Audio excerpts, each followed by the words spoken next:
Hi friends, ಮಯ ಕಲಿಕೆ ಚಾನಲ್ಗೆ ಸ್ವಾಗತ. ನಾಳೆ ಎಲ್ಲರಿಗೂ ಗೊತ್ತಿರುವ ಹಾಗೆ ಎಳ್ಳು ಅಮಾವಾಸ್ಯೆ ಇದೆ. ಅದಕ್ಕೆ ನಾನು ಹೇಗೆ ಎಳ್ಳು ಬತ್ತಿ ಕಟ್ಟೋದು ಅಂತ ಈ ವಿಡಿಯೋದಲ್ಲಿ ತೋರಿಸ್ಕೊಡ್ತಾ ಇದ್ದೀನಿ. ಬನ್ನಿ ಈಗ ಈ ವಿಡಿಯೋದಲ್ಲಿ ನೋಡೋಣ. ಇದಕ್ಕೆ ಬೇಕಾಗಿರೋ ವಸ್ತು ಏನೇನೆಂದರೆ ಅರ್ಧ ಮೀಟ್ರ್ ಕಪ್ಪು ಬಟ್ಟೆ ಬೇಕು, ಅದು ಕಾಟನ್ ಬಟ್ಟೆನೇ ಆಗಿರಬೇಕು, ಮತ್ತು ಕಪ್ಪು ಎಳ್ಳು ಬೇಕು, ಮತ್ತು ಕಪ್ಪು ದಾರ ಬೇಕು, ಕೊನೆಯದಾಗಿ ಎಳ್ಳೆಣ್ಣೆ ಬೇಕು. ಈಗ ಹೇಗೆ ಕಟ್ಟೋದು ಅಂತ ನಾವು ನೋಡೋಣ. ಈಗ ಕಪ್ಪು ಕಾಟನ್ ಬಟ್ಟೆನ ತೊಗೊಂಡ್ಬಿಟ್ಟು ಮಾರ್ಕ್ ಮಾಡ್ಕೊಳ್ಳೋಣ. ನಾನು ಇದಕ್ಕೆ 4 ಇಂಚು ಅಗಲ 4 ಇಂಚು ಉದ್ದ ಥರ ತೊಗೊಂಡ್ಬಿಟ್ಟು ನಾನು ಮಾರ್ಕ್ ಮಾಡ್ಕೊತಾ ಇದ್ದೀನಿ. ನಾನಿವಾಗ 9 ಎಳ್ಬತ್ತಿ ಕಟ್ತಾ ಇದ್ದೀನಿ. ನೀವು ನಿಮಗೆ ಎಷ್ಟು ಬೇಕೋ ಅಷ್ಟು ಎಳ್ಬತ್ತಿನ ಮಾಡ್ಕೋಬೋದು. ಸಾಮಾನ್ಯವಾಗಿ ಈ ಎಳ್ಳು ಬತ್ತಿನ ಶನಿ ಮಹಾತ್ಮ ದೇವಸ್ಥಾನಕ್ಕೆ ಮತ್ತು ಆಂಜನೇಯ ದೇವಸ್ಥಾನಕ್ಕೆ ಹಚ್ತಾರೆ. ಹಾಗೆ ಈ ಎಳ್ಳು ಬತ್ತಿನ ಆದಷ್ಟು ನಾವೇ ಮನೆಯಲ್ಲಿ ಮಡಿಯಿಂದ ಮಾಡಿದರೆ ತುಂಬ ಒಳ್ಳೆಯದು ಅಂತ ನನ್ನ ಅಭಿಪ್ರಾಯ. ಹೊರಗಡೆ ದೇವಸ್ಥಾನದ ಮುಂದೆ ಕೂಡ ಈ ಎಳ್ಳು ಬತ್ತಿನ ಮಾರ್ತಾ ಇರ್ತಾರೆ. ಆದರೂ ನಾವೇ ಮಾಡಿಕೊಂಡು ಹೋಗಿ ಹಚ್ಚಿದರೆ ತುಂಬ ಒಳ್ಳೆಯದು. ಯಾರಿಗೆ ಶನಿ ದೋಷ ಇದ್ದರೆ, ಇಲ್ಲ ಅಂದರೆ 7.5 ನಡೀತಾ ಇದ್ದರೆ ಈ ಎಳ್ಳು ಬತ್ತಿ ಹಚ್ಚಿದರೆ ತುಂಬ ಒಳ್ಳೆಯದು. ಈಗ ನಾನು 9 ಎಳ್ಳು ಬತ್ತಿಗೆ ಆಗೋ ಥರ ಮಾರ್ಕ್ ಮಾಡ್ಕೊಂಡಿದ್ದೀನಿ. ಈಗ ಸ್ಕೇಲ್ನಲ್ಲಿ ಲೈನ್ ಹಾಕ್ಕೊಳ್ಳೋಣ.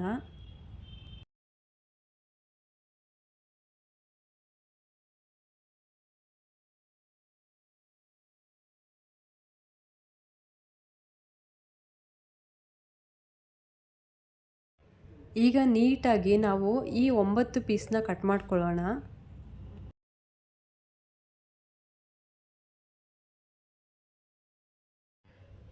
ನಾನು ಎಲ್ಲ ಪೀಸ್ನ ಕಟ್ ಮಾಡ್ಕೊಂಡಿದ್ದೀನಿ. ಈಗ ಎಳ್ಳು ಹಾಕಿ ಕಟ್ಟೋಣ.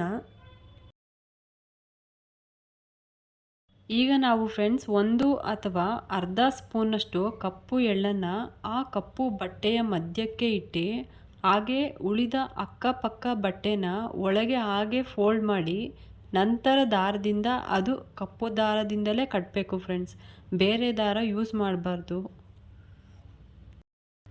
ನಾವು ಹೂವು ಕಟ್ತೀವಲ್ಲ ಅದೇ ಥರನೇ ಈ ದಾರ ತಗೊಂಡು ಈ ಎಳ್ಳು ಬತ್ತಿನ ಹೂವು ಕಟ್ಟೋ ರೀತಿಲಿ ಕಟ್ಟಬೇಕು ಫ್ರೆಂಡ್ಸ್. ಆದಷ್ಟು ಆ ಎಳ್ಳು ಎಲ್ಲೂ ಚೆಲ್ಲದಂತೆ ಕಪ್ಪು ದಾರದಿಂದ ಟೈಟಾಗಿ ದಾರನ ಸುತ್ತಿಬಿಟ್ಟು ಗಂಟಾಕಬೇಕು ಫ್ರೆಂಡ್ಸ್. ಆ ಬಟ್ಟೆ ಟೈಟಾಗಿ ಇರಬೇಕಂದ್ರೆ ನೀವು 1 ಇಲ್ಲ 2 ಗಂಟು ಹಾಕ್ಕೊಂಡು ಸುತ್ಕೊಳ್ಳಿ ಫ್ರೆಂಡ್ಸ್. ನೋಡಿ, ನಾನು 1 ಎಳ್ಳು ಬತ್ತಿ ಕಟ್ಟಿದ್ದೀನಿ. ಹೇಗಿದೆ ಅಂತ, ಎಷ್ಟು ಚೆನ್ನಾಗಿ ಬಂದಿದೆ ನೋಡಿ. ಈಗ ಒಂದೊಂದೇ ಫಾಸ್ಟಾಗಿ ಎಳ್ಳು ಬತ್ತಿ ಕಟ್ಕೊಂಡ್ಬಿಟ್ಟು ಈ ಬಾಕ್ಸ್ನಲ್ಲಿ ಹಾಕೊಳ್ಳೋಣ.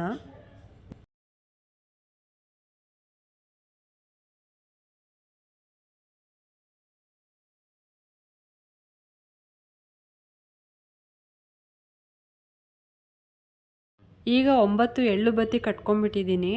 ಇದಕ್ಕೆ ನಾನು ಎಳ್ಳೆಣ್ಣೆನ ಹಾಕ್ಕೊತಾ ಇದ್ದೀನಿ. ಆ ಕಾಟನ್ ಬಟ್ಟೆಗಳು ನೆನೆಯೋ ಥರ ಎಳ್ಳೆಣ್ಣೆನ ಹಾಕೋಬೇಕು.